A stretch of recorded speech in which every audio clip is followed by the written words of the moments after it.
മക്കളെ ഒരു രൂപ അറിഞ്ഞാലും എനിക്ക് പരാതിയില്ല. ഞങ്ങൾ ആരും ഒന്നും പറയാനില്ല. പറയും അയാൾ ഇങ്ങോട്ട് വരില്ല, മലയാളി വരില്ല.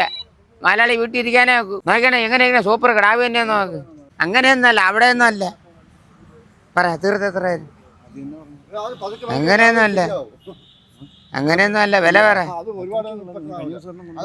വാ. ഇത് അത്രയ്ക്ക് ഉള്ളതെന്ന് പറഞ്ഞാൽ എൻ്റെ മുതൽ വിലയൊന്നും എഴുതി ഒട്ടിച്ചിട്ടില്ല. ഇവിടെ പൈസ കൊണ്ടുവന്ന് ബാങ്കിൽ ഇട്ടാൽ പലിശ കിട്ടൂല. ഇത് വീട്ടിൽ സ്വർണ്ണം ഇരിക്കണ കണക്കാണ്. മക്കളെ ഇത് പറയടാ. എടാ ഇതിൻ്റെ മുതൽ വില എഴുതി ഒട്ടിച്ചിട്ടില്ല. ഇവിടെ ഇങ്ങോട്ട് പോത്ത് പഠിക്കാൻ തന്നെ വന്ന്, അതെ കോഴി പഠിക്കാൻ വന്ന്. ഇത് അങ്ങനെ അവിടെ ഒന്നും പറ, അങ്ങനെയൊന്നും പറഞ്ഞാലൊന്നും ഇതാരും തരുന്നില്ല. പോത്ത് അങ്ങോട്ട് നോക്കി ഇറക്കി, അങ്ങോട്ട് ഇറക്കി നോക്കിയാണ് പോത്തിനെ. പോത്ത് അങ്ങോട്ട് ഇറക്കി നോക്കിയാണ്. പോത്ത് കൊള്ളാമെന്ന് നോക്ക്.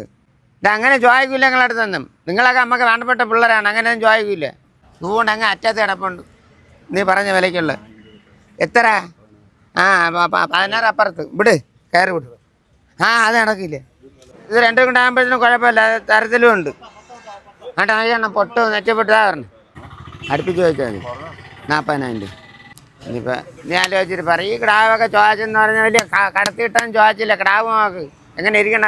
കിടാവ് നോക്കിയാണ് നല്ല വട്ട കൊമ്പും നോക്കണ, കയ്യും കാലിൻ്റെ കനവടി വാങ്ങിക്കണ പോത്തിൻ്റെ.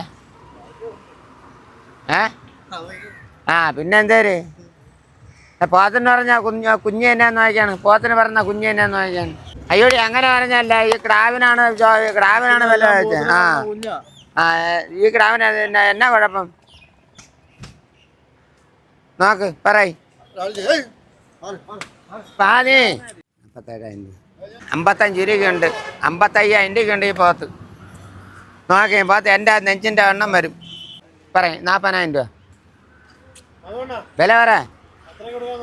40.